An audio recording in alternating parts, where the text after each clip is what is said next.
Good morning, everyone. Amy Collins here and I really want to welcome Angela Bole from IBPA. How are you? I'm good. Good morning, everyone. It's nice to hear you soon or see you. Yeah, well, Angela, we have a lot of people on today. Ellie is on, Anna Carter, who we adore. She's got great questions every week. We've got Paul and Stephen, one of our regulars.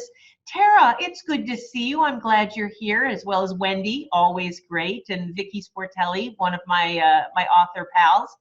So, guys, you know the routine. You know how this is going to go. Angela is here from IBPA. It is dark 30 where she is. Angela, you're out in California, correct? Yeah, we're in Manhattan Beach, California. So it's about 7. I have my coffee.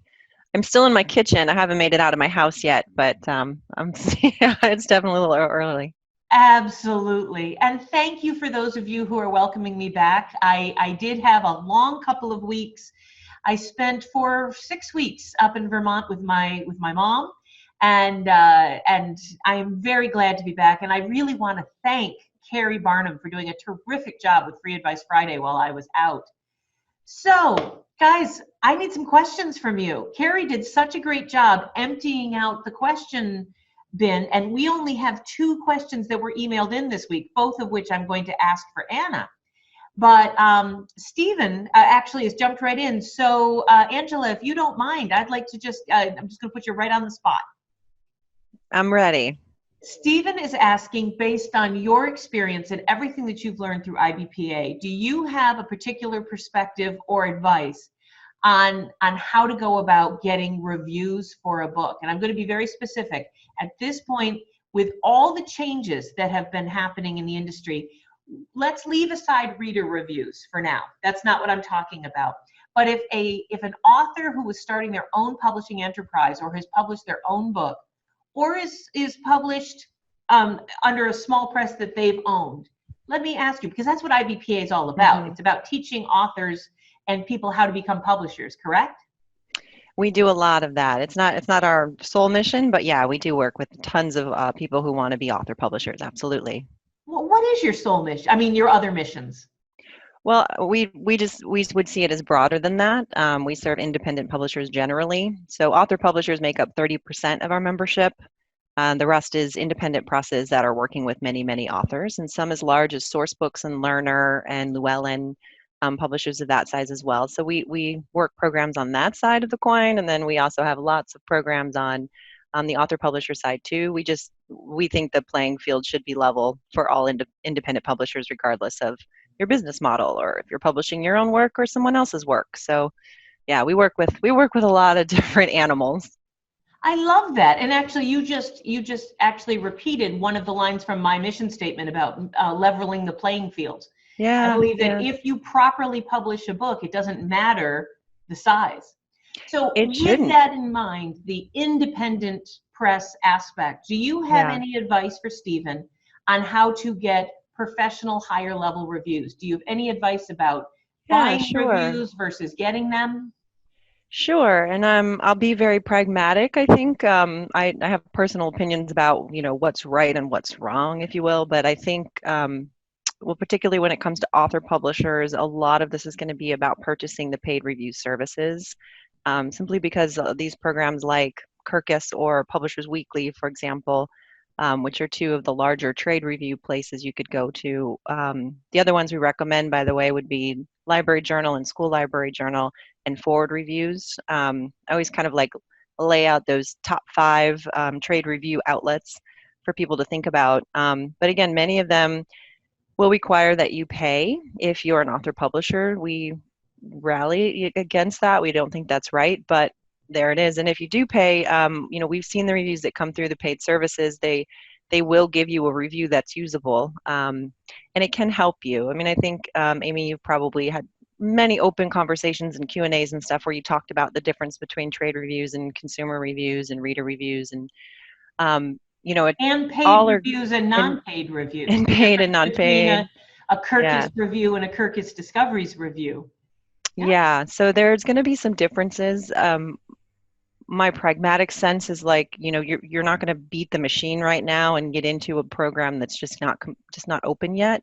So, I've seen a lot of author publishers have success paying for a Kirkus review because then that will get them that'll get into the metadata of the library system.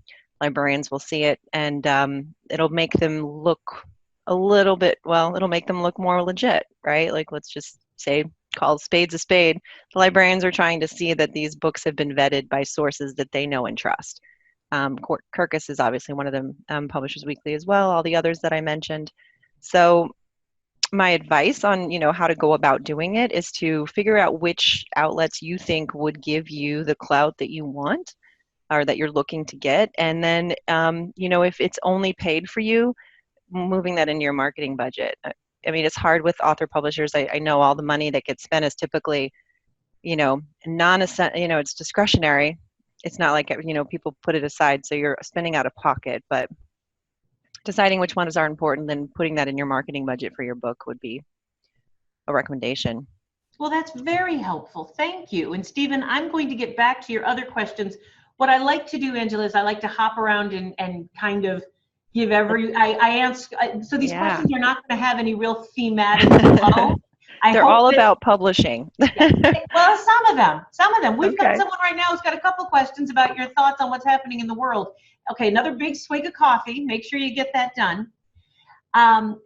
David is asking two questions which I believe are connected. The first one is, when will the Ben Franklin Award contest the finalists and when will they be revealed now? So soon, like as soon as I get back to the office, the finishing touches. Monday is the answer for finalists. So many finalists in many categories have already been notified. And by the way, this is the award program that IBPA manages and runs for independent publishers of all stripes and sizes, but obviously author publishers as well enter this award program all the time. I mean, I would say you could email the office and see if your category's been announced yet, but I would say just wait till Monday, because we're going to send out a general announcement on Monday for the finalists.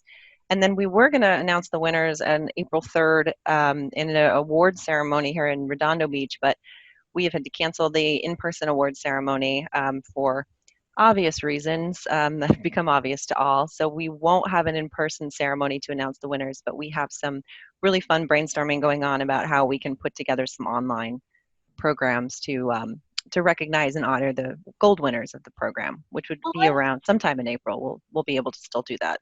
Let's talk a little bit about PubU. PubU is an annual conference that you guys run, and it's in different parts of the country depending on the year, correct? Yep, it is. Yep. It's an amazing conference, guys. Easily my favorite. And you've been there, yeah. We love having you there. Well, and I love being there. But it was canceled this year, which I want to commend you. I think that is such the smart, right decision. Thank you. But tell us a little bit. Do you have a timeline in mind when you might be able to let people know?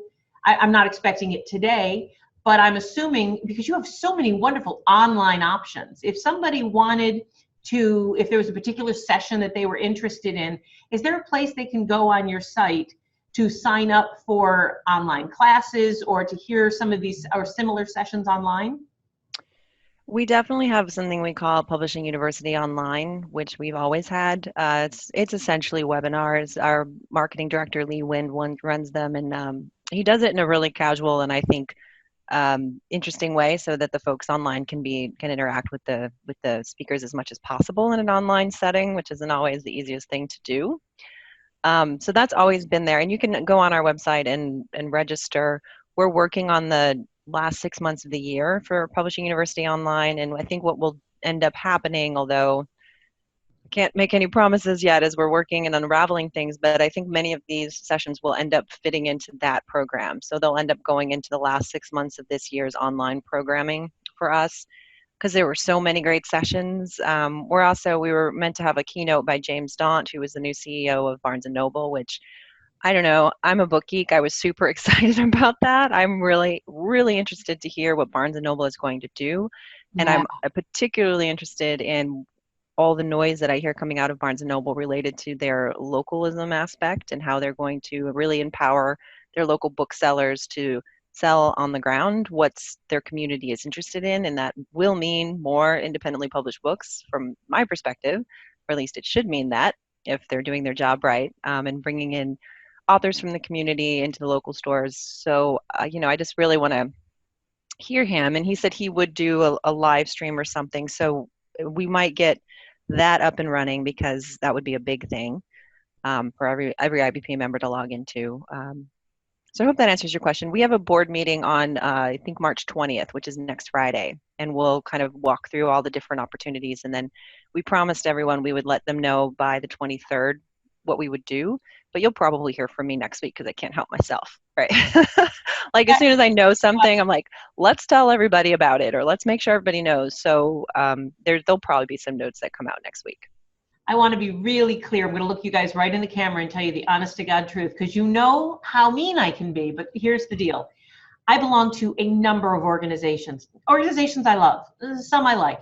I never get the value out of any of them the way I do out of IBPA.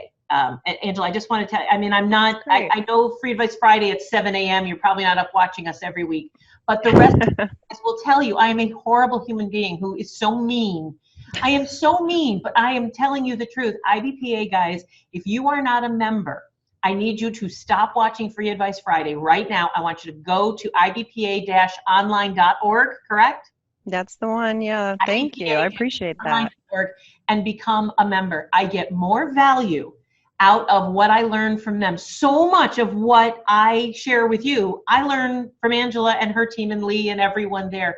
These classes, these events, especially the newsletters and the stuff that shows up in my inbox from them is invaluable. And things are going to get really crazy in the next couple months. And yeah. I really love having a community and knowing that we're kind of all in this together. But it is so nice to have people who are out there bird dogging for the rest of us what's happening. So please go become a member if you're not already.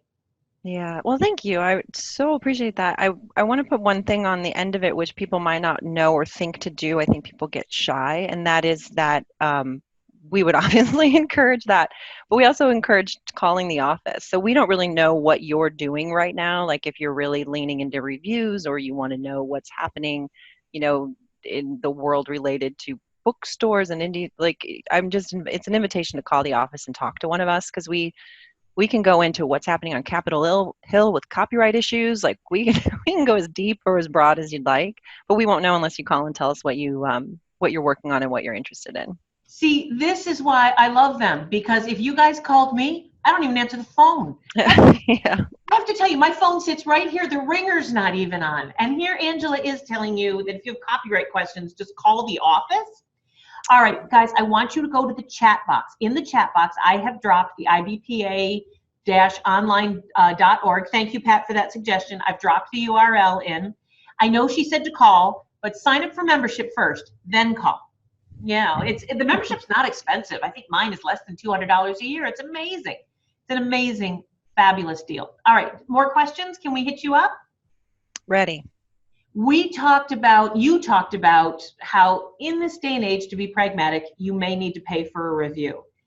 Now, I am loving your take on this, because mine has always been, I've had a very different take on this than you have. So I'd love your opinion. What do you do with that paid review after you get it?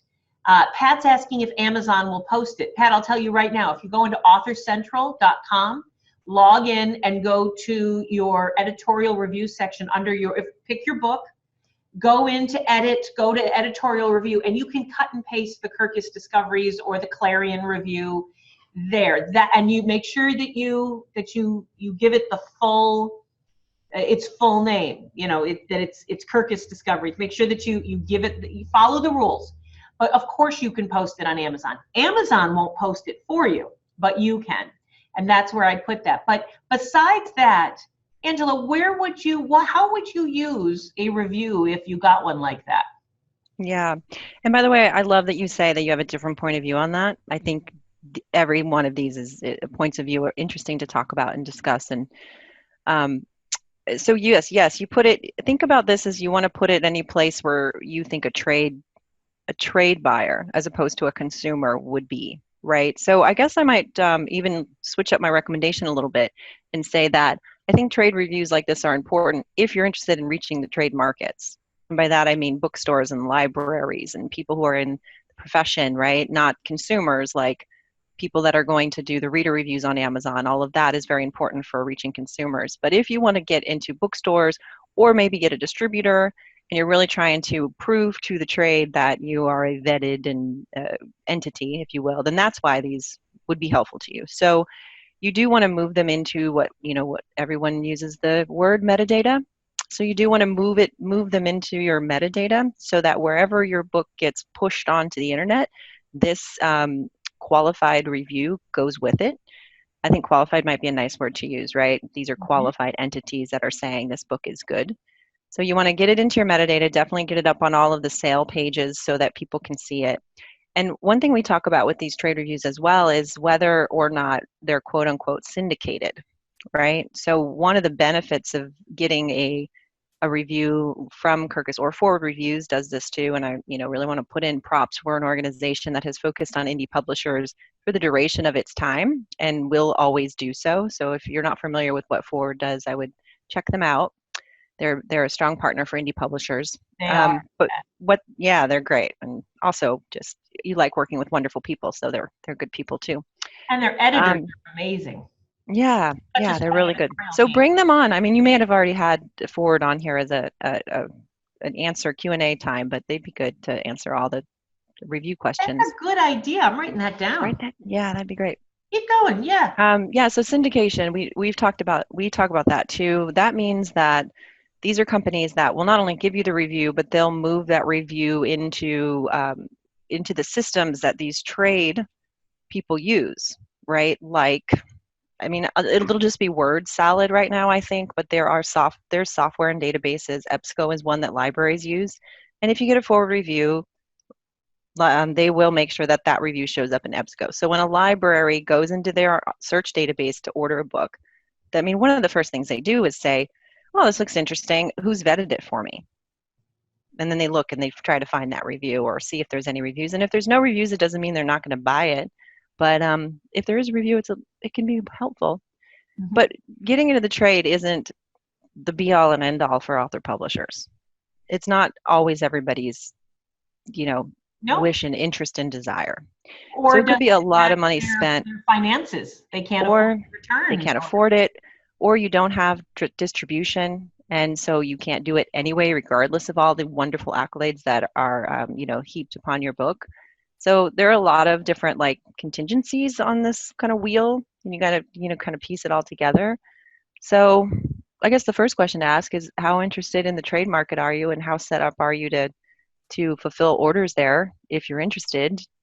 And if both of those things are very interested and I can fulfill orders at the right rates, then maybe you look into trade reviews.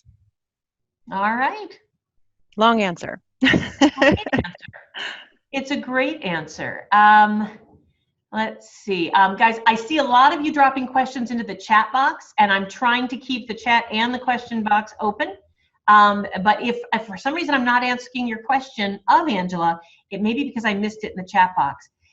Somebody is asking about, I think Stephen's asking how to find more information about the Ben Franklin Award and how to apply. Guys, I am dropping the IBPA BenjaminFranklinAward.com link into the chat box. If you just click on that link, and keep in mind, as Angela said, on Monday they're going to make a number of announcements about things, but hot list, that IBPA BenjaminFranklinAward.com link I just dropped into the chat box. And Angela, you take acceptance twice a year, correct? You do it mid-year and at the end of the year? Yeah, we have 2 deadlines, yeah. Yeah, so there's 2 deadlines a year. Stephen, I just click on that link. The information's there. Hopefully that's a big help. All right, so let's, now, Angela, distribution. Distribution is kind of my bailiwick. It's something that I absolutely love. And Tara is asking a question that I'd like to answer, but I want you to argue with me if you've got a different point. Because I tell my people that Kirkus Discoveries, yes, it gets you into metadata, but so does getting a PCIP block. And Kirkus Discoveries, quite often the bookstores don't look at it the same way that they do a Kirkus review. It's not given the same weight. Libraries, very different, but so here's where you and I may differ. But here's Tara is saying, she's a small publisher looking for a distributor. Now, for those of you, I want to remind you, a distributor is not a wholesaler. I know we use those terms interchangeably, but if you've been on Free Advice Friday, you've heard me say this before. A wholesaler is someone who buys books from the publisher, turns around and resells them to the industry, bookstores, libraries, whomever, somebody with a resale certificate or a government entity. A distributor is a company that the publisher hires, gives them money or a large percentage of their sales, and in exchange, that distributor goes out and they will sell and warehouse and take care of the back end sales and fulfillment and warehouse aspects for a publisher. It costs them money. A wholesaler will make you money, hopefully. A distributor will cost you money, but a distributor will save you a ton of time and be able to get you into markets you probably can't get into by yourself. So with that understanding, Tara is looking for a distributor. Forget, so there's a difference. But she wants an active sales force. So I'm assuming someone like PGW, NBN, I know they're all changing. Pegasus bought them all. But she wants to keep the Amazon part of her business and turn over the rest of the world. Is there anyone out there who does that? Tara, Angela may have a different answer, but I'm going to tell you no. I do not know a single distributor who would take on a client and just do the non-Amazon. They want the Amazon business because that's how they're going to get their bills paid. I am afraid that helping a publisher launch the part of the business that is been underserved and under fertilized and under harvested for years, getting them and getting your book sales and your library side and your gift market and your hospital gift market, getting that launched up, that takes a lot of time and trouble. And while they're doing that, it may take a year or more. They want to get paid for all the work that they're doing, and they're going to want to handle your Amazon side as well. Now, Angela may know somebody and I have a different program, but I don't know of a distributor who would say, sure, why don't you keep all the profits and I'll just do all the stuff that isn't as profitable right now in the hopes that in a few years it'll become profitable. I know I sound snarky when I say that, but the distributors are going to want all your business or none. I'm afraid that you're not the first publisher, and I understand the instinct to want to hold back the stuff that seems like you can handle it, but almost all the distributors I know aren't going to let you cherry pick. They're going to want all of your business or none. The difference being, quite often you can enter into an agreement with a publisher to do your distribution for you. Now, Angela just mentioned Source Books and some other companies. There are publishers out there that do have distribution deals with smaller presses. Well, they will actually put you in their catalog. I don't know whether or not they would let you keep Amazon. That's between you and them. But that's my answer on that, Tara. I don't think it's possible, but Angela may have better advice. No. You're very versed in how this whole side of the industry works. Absolutely. No. I mean, I will give you one example of someone who I know made a special deal with a distributor, and I will call it the biggest outlier, but just on the whole thing where there's always an exception to a rule. But this is not an exception to the Amazon rule, because Amazon is where the business happens, right? And where we all need to expect more and more book sales will go. So a distributor would be crazy to not own that part of the business, and their deals are exclusive. You can have multiple wholesalers working on your behalf. You can only have one distributor, and they're going to want to have all of the markets. But my one exception to the rule is a publisher I know who has always and always sold books to military families. And maybe you know Karen Pavlis and Fragnito from Elva Riza Publishing. Not personally, but yes, I know the name. Yeah, so she has a very, very strong business making books for military families. And it's amazing how many books you can make just for that one audience. And she has deals with the government and with the military, and she sells in bulk to all these places. And she recently got a distributor and negotiated that all of her deals to the military would stay her deals, and that the distributor would take everything else. That's astronomical to me. I mean, I literally bowed down and praised her negotiating abilities and skills, because you never hear a distributor offer any other part of the business. It's usually all or nothing. But they had a list that was very strong. Distributors are really interested in list and the number of titles you have and what the sales have been on these titles. It's almost like, it's exactly like you have to build it, then they'll come. Yes. which You have to feels a little earn your chicken and way egg, but into that. yeah, it's very, yeah. So, but she had done all of that, and they thought that even without the bulk sales into the military, they would be able to carve a market for her in the trade. And, time will tell, but that's so not usual, so unusual to do that. It's just amazing that when anybody does, and you almost want to like write a profile piece on it because it's so amazing. Well, you've got a magazine that comes out 6-7 Yeah, year. If anyone we'll can write write about a it. profile or an article on it, I'm thinking you've got the venue. That's a good point. Kate, Angela, Kate and David and a couple of people have a few questions that are, I'm going to lump them together. And guys, we are not shilling for IBPA. I get nothing for this. Angela can barely stand me. So I'm telling you that this is, but guys, you're the one asking these questions, not me. Kate and David and a few other people are all asking questions about if IBPA can help them with finding a cover designer. Kate is having trouble finding a cover designer. David is having, not trouble, but he's curious about what services you might be able to provide in terms of building his platform and doing marketing. Do you have marketing services? Now, I'm not shilling for IBPA, but you're asking. So I want Angela to take a moment and tell you I know the educational side. I've written articles for you. But tell me about the services side. What sort of things do you offer publishers on cover design, editorial? How can you help them? Yeah, so we have a lot of different things. We say in our mission statement that we are here for advocacy, education, and tools for success. So advocacy is all that, what many people think is the boring stuff, the copyright issues on Capitol Hill, writing letters to Congress, sending notes to bookstores telling them they should stock independent published books. Education you're very familiar with, as you said, and then the tools for success is what we would put our marketing programs and other things into, which are any program that's meant to help an independent publisher do better in their business, essentially. So related to author platform, as an example, we just did a 6-week course with Jennifer Thompson, who many of you may know because she's very prolific in our industry. And also a wonderful person who you always want to do business with, is wonderful people. So she just did a 6-week personal branding course with us online, where people got together once a week and worked on what their personal brand would be and how they get that brand out into the market.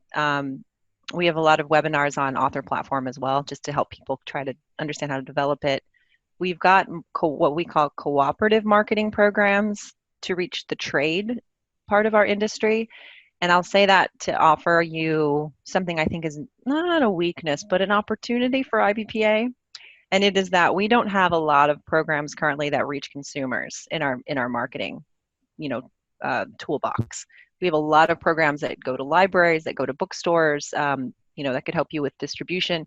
But we really need to work on getting more programs that would reach consumer market. But if the trade is something that you're interested in working through and working on and understanding, then we would be a good resource for you, I think. All right. Well, and the trade is that's where the readers go. You've got programs that will take books and take authors to the places where the readers are looking for their next new read. Hopefully, yeah, that's what we're trying to help. Kate, if you need a cover designer, a terrific cover designer, I do know that IBPA does offer its members the membership book, that's not the book, but the guide, has an enormous amount of vetted and respected vendors that they recommend. And if you don't find them at IBPA, come back next Friday. I'll tell you about the people I like. You guys know I talk about Mila all the time. I love her. I use a lot of people either overseas or domestically on all different price ranges. But if you're looking for a fantastic cover for $12, you're probably not going to find it. If you're really looking for a truly designed cover, then I'm asking you to consider a budget of a minimum of $300 up to close to $700 or $800, and that's if you want to use stock photo. If you want a created, unique piece of art, you're talking about a lot higher than that. So, Kate, I don't know what your budget is, but if you say you're having trouble finding a good cover designer, it may be the budget. It may be where you're looking, but I'd be happy to make some recommendations if those budgets make sense to you. All right, let's go back to the question box. Stephen is asking, and Angela, just give me a second for this. Stephen, you're asking about advice on launching a second edition of a book. Angela, I'd like you to give me just 2 seconds. The reason why I want to answer this is I had 2 people emailed me this week asking about this. I'd like to take a moment and because I'm going to pull this out as a separate section when I edit it. Let's talk about how to do a next edition, how to relaunch your book. If your book is 3 years old, 4 years old, and it hasn't gotten the love, the attention, the sales that you think it deserves, my first advice is to make sure you're writing your next book. Not all books are going to make it. And if you are pinning all your hopes and all your dreams and all your love on one book, that is really not a great, actually it's a bad idea. It's not a good idea, it's a bad idea. I don't know of any authors, and yes, please don't talk about Margaret Mitchell, that was over 100 years ago. I don't know of many authors who can make a living or make a career out of one book. You need to always be working on new books. Most of my authors, I tell them not even to start querying agents or think about publishing till they have 3, 4 books in the works. But if you're not working on your next book, or if you are and you've got time and you want to relaunch and do a second edition of an original book, these are the steps. Make sure you get your own ISBNs from, if you're a US citizen, Bowker, if you're Canadian, from your own government, if you're from the UK, make sure you don't buy your ISBNs or take free ISBNs from vetted third parties. Make sure you get your own ISBN from the actual ISBN international approved organization. Make sure that you really do go through your book and update it. If you're going to go to the trouble of relaunching the book, then make sure that all of the spelling mistakes are taken care of. My book, The Right Way, still talks about create space. That's how old it is. And so I'm not going to be relaunching The Right Way until I can make sure it's not enough to hunt and find and change all the create spaces to Kindle publishing. The information has changed. If things have changed, I need you to go through your book and make sure that you take the time to really update the book. And once it's updated, you put a new ISBN on it, freshen up the cover, make sure your metadata and your copyright page is perfect. And the copyright will read copyright 2015, but then a comma, 2020. You're going to have 2, because if you've really updated the book. List it through Bowker as an updated second edition, but if you've not updated it, that's not allowed. Then it's just a second edition. It's just a new edition of the book. Make sure you freshen up the ebook. Make sure you redo your audio book. It's not okay to put a new edition out of a paperback book and then just kind of let the ebook or the audio book go. And I know this sounds like a lot of steps, but when that's done, then it's time to relaunch and to republish. You are starting from scratch. You are starting from scratch. If you've changed one letter of your title, there's a really good chance that Amazon is not going to let you put your reader reviews into the new edition. The title and the subtitle and the author name have to stay exactly the same. If you're changing the title, if you've changed the author name, anything like that, you're starting over with reader reviews. Now, if you only have 22 reader reviews, that's no big deal. I know it feels like it took a lot of time and effort to get those 22 reviews, but that's not a lot of reviews. You can start fresh. But if you have 300 reader reviews, you might want to be really careful. Again, I want to recommend that maybe what you need to do is write your next book. Now, that was a lot of information, and I'm sorry I got so bossy, but a number of people have asked me this week about what the steps are. And the steps, well, it's the same steps as it takes to publish a book. I couldn't begin to cover that in an hour, but those are some of the highlights of the things that I would recommend to keep in mind if you're even considering doing a second edition. Angela, I'm shutting up now. Do you have stuff to say? No, that's great. I love the no nonsense, right? Like this is a great opportunity that you have opened up here for this hour of conversation. I'm really enjoying it. No, I mean that sounds right. I would be curious. You asked to put out a second edition. I'd be curious about what kind of second edition. Like if you're just like repackaging a memoir, oh, that's gonna be hard. But I mean, if it's a technical if it's a technical book and the technology has changed and you need to really, really update it, that's a different beast, and that should definitely happen. But I love this idea. I always use words sometimes where I think I should define them when I go through the process, but I always use scale. I say publishing is all about scale.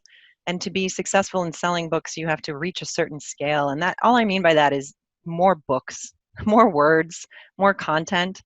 It becomes more interesting to many more people when there's just more to work with. So yeah, I've often given that advice too. You know, what do I do? My book's not selling. Well, write your next book. Like, Exactly. it's great advice to just continue. If you're a writer as well as a publisher, you are so much better off than the rest of us, like who don't write, being me.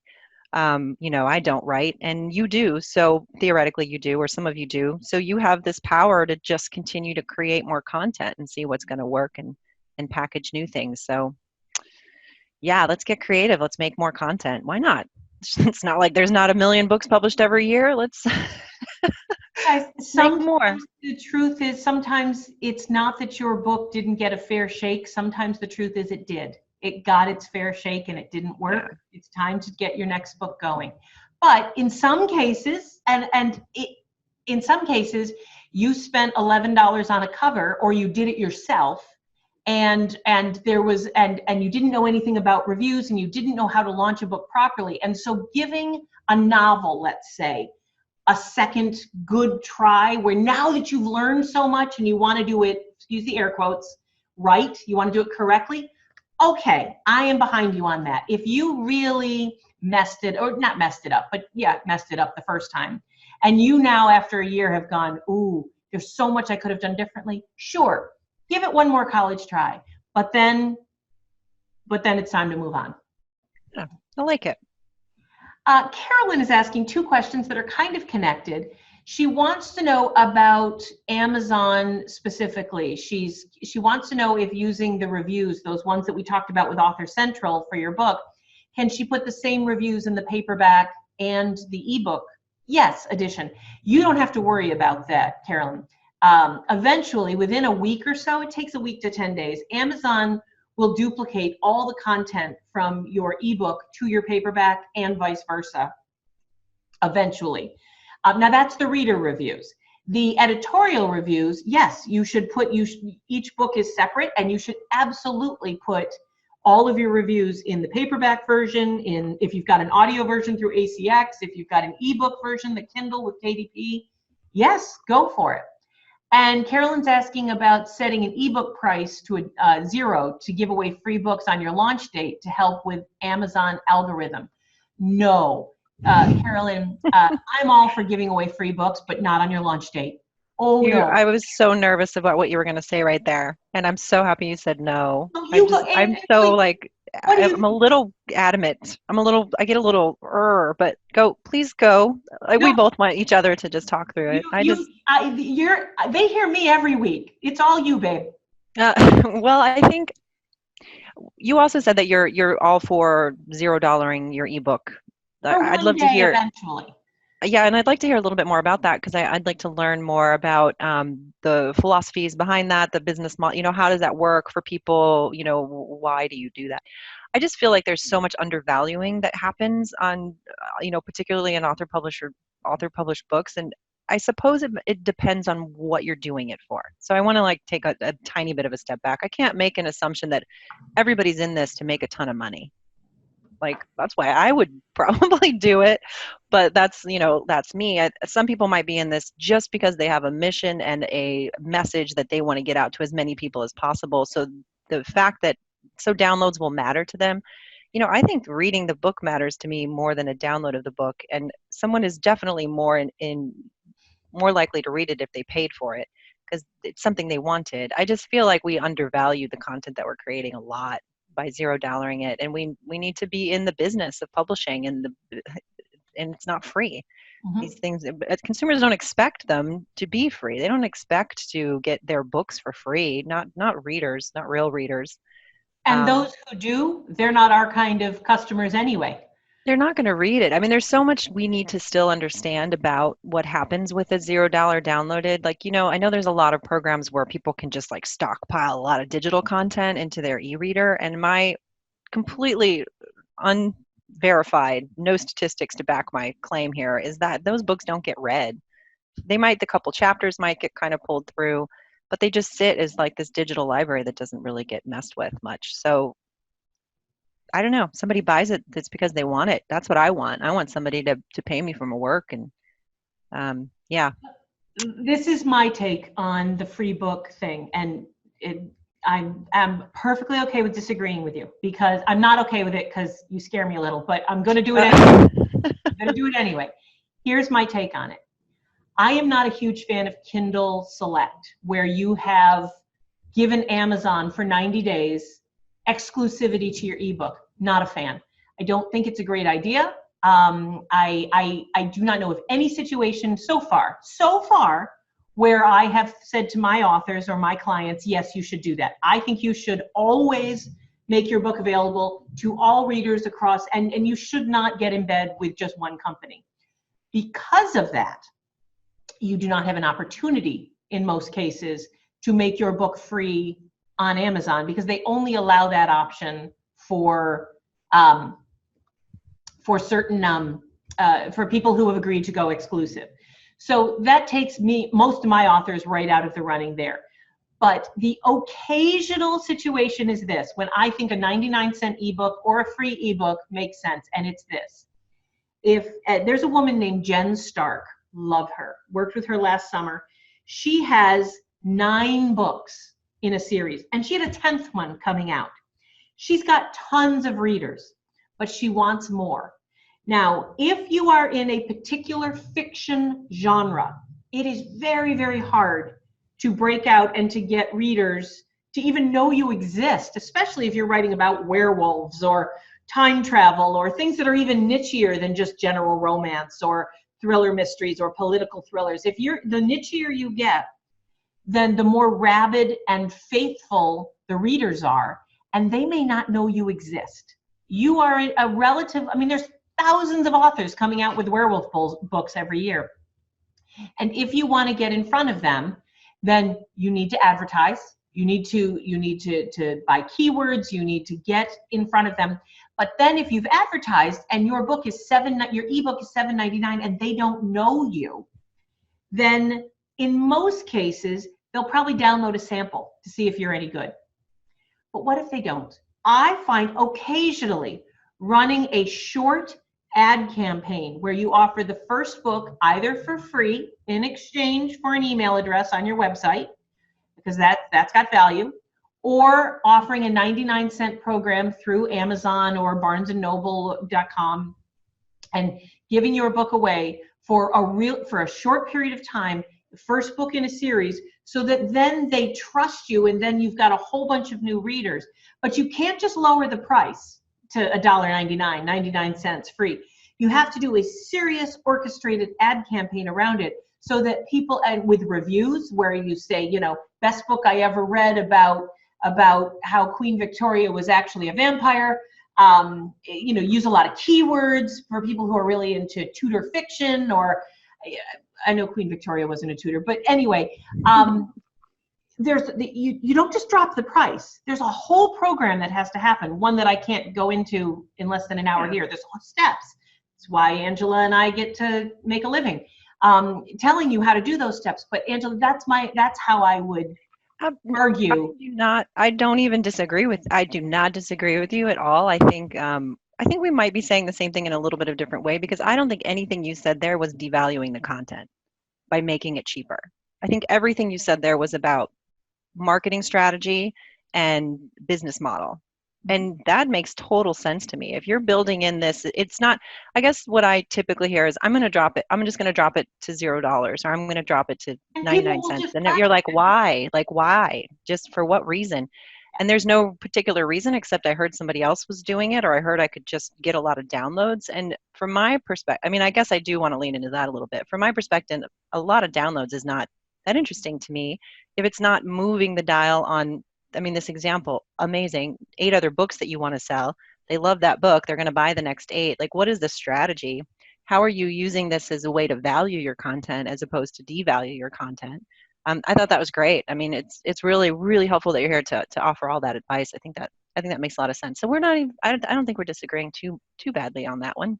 All right, well, good. Well, guys, we're here every Friday from 10 a.m. Eastern to 11, offering free advice. And I am very happy to tell you that as of this morning, Free Advice Friday has been trademarked.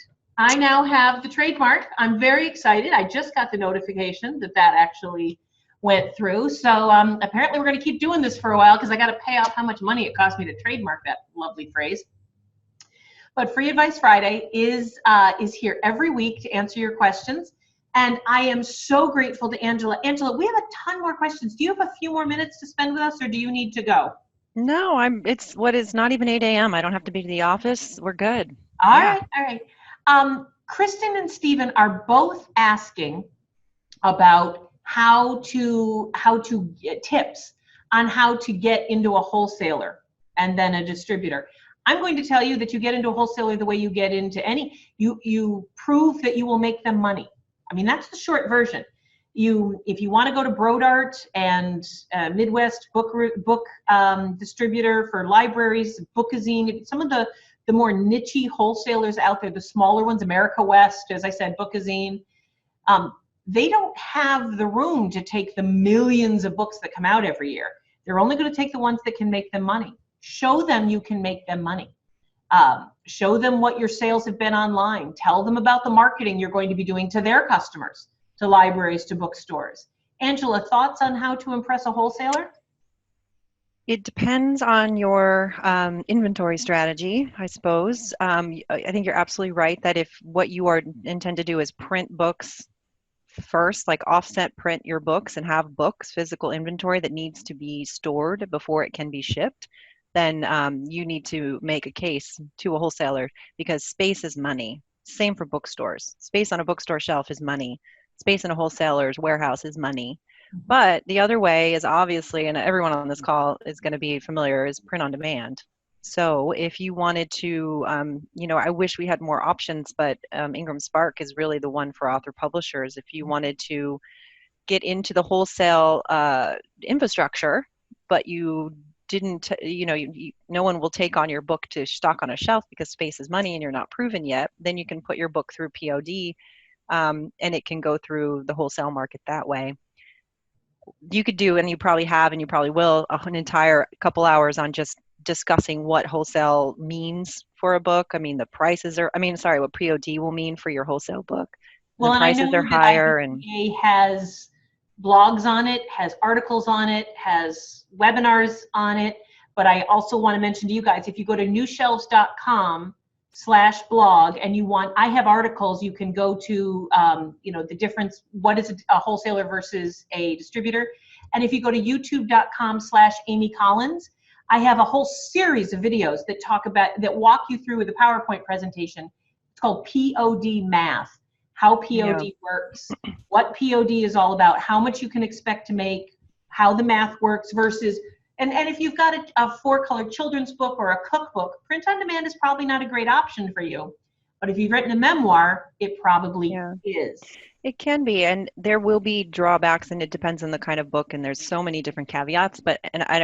I'll make a tiny little infomercial just for POD in general, I guess, because I think print on demand is one of 2 factors that really blew up author publishing and made it possible for people to do this work professionally without being part of a traditional or a big 5 or even a big indie.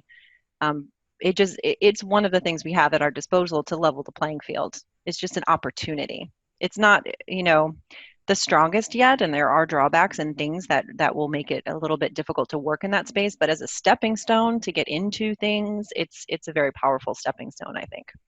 And I want to remind you guys that print on demand has become, in some people's minds, synonymous with digital printing. The way distribution and wholesaler have become, in some people's minds, they're not. Print on demand is a business model.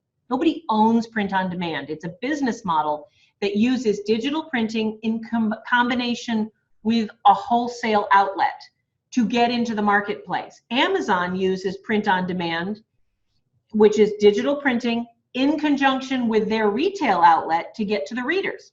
Ingram Spark uses print on demand as a business model to use digital printing in conjunction with their sister company, Ingram Wholesaler. Ingram Spark and Ingram Wholesaler are not the same thing. They have the same name. I have been arguing with them for years. I think, yikes. But they're sister companies owned by the same family in Tennessee. That print on demand is a business model using digital printing in conjunction with wholesaling to get out to the bookstore and the library market and eventually to readers, and Costco and Walmart, and they've got all sorts of partners. So when you ask, excuse me, where print on demand falls into this, I want to remind you it's a business model. Print on demand is not digital printing, it's not distribution, it's not sales to readers, it's all of that. It's a business model that uses all of that. I like saying out loud the words print on demand is not distribution, because I do think those two things get conflated a whole bunch. But it's not. It's a business model, as you say. Yeah.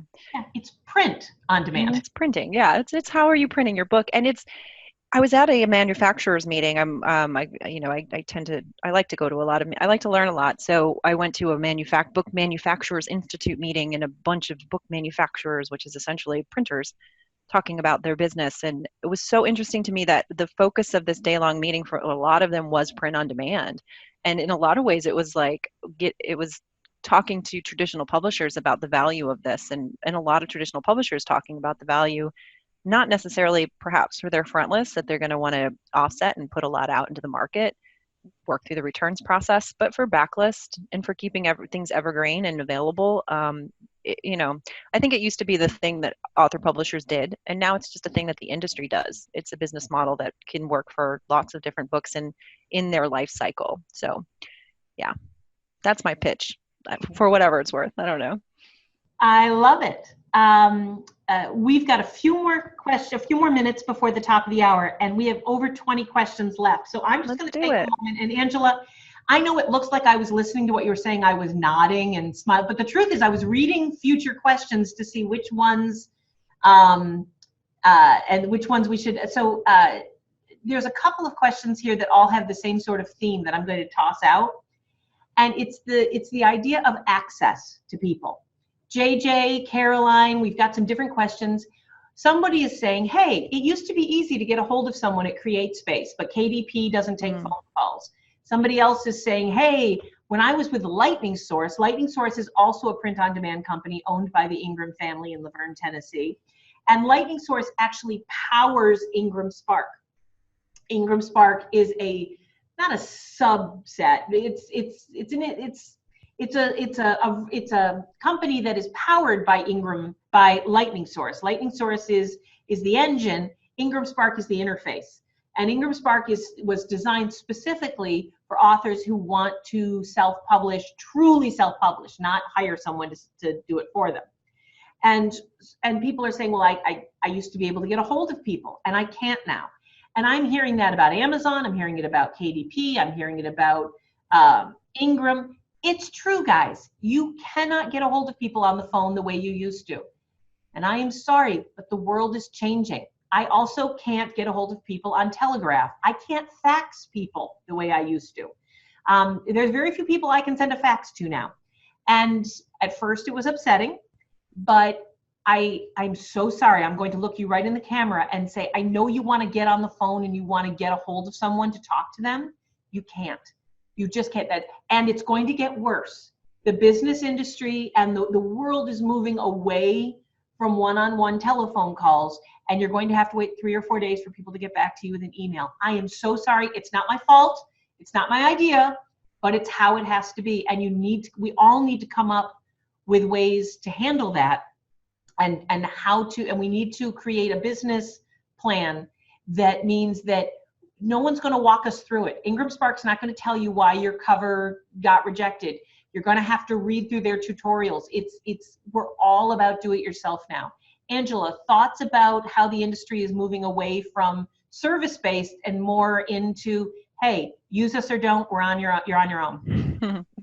Yeah, I mean, I don't know how much you could argue with that, because we're all in the world and we're experiencing it. I think there's I've heard companies, like I've talked, because we will rally on behalf of members if they're not getting the service that they think that they need, and we agree with them, then we'll call Ingram, right? Or we'll say, hey, this is something, and no one's answering their question. So we do intervene in some of these cases, and so I've talked to them about this, and the big companies is what I mean. I've talked to them.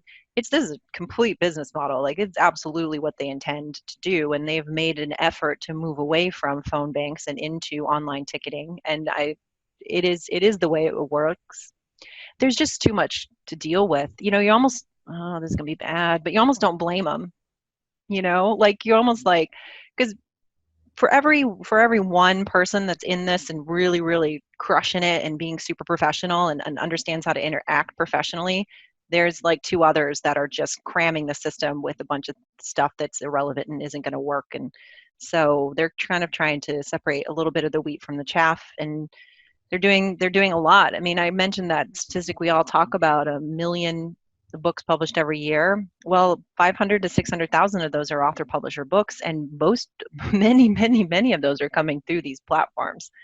So it's a lot for people to shift through. So publishing your own book is starting your own business. Oh yeah, for sure. This before, you would not open a Chinese restaurant without knowing exactly how to cook, without spending the money on the right materials, without getting clearance by the state, without going to school to learn how to run a business. You need to do the same thing with your book. This is not a hobby. This is a business. And Angela, it sounds like from what you just said, that if somebody is a member of IBPA and they find that they need help with something, you guys offer that? Yeah, I mean, I'd say the best person in our office for this is Terry Nathan. I mean, we'll all do it to the degree that it depends. People ask the questions in the office to whom they're most comfortable with. I've noticed that a lot. So like if somebody works with our member liaison a lot, they'll email Christopher.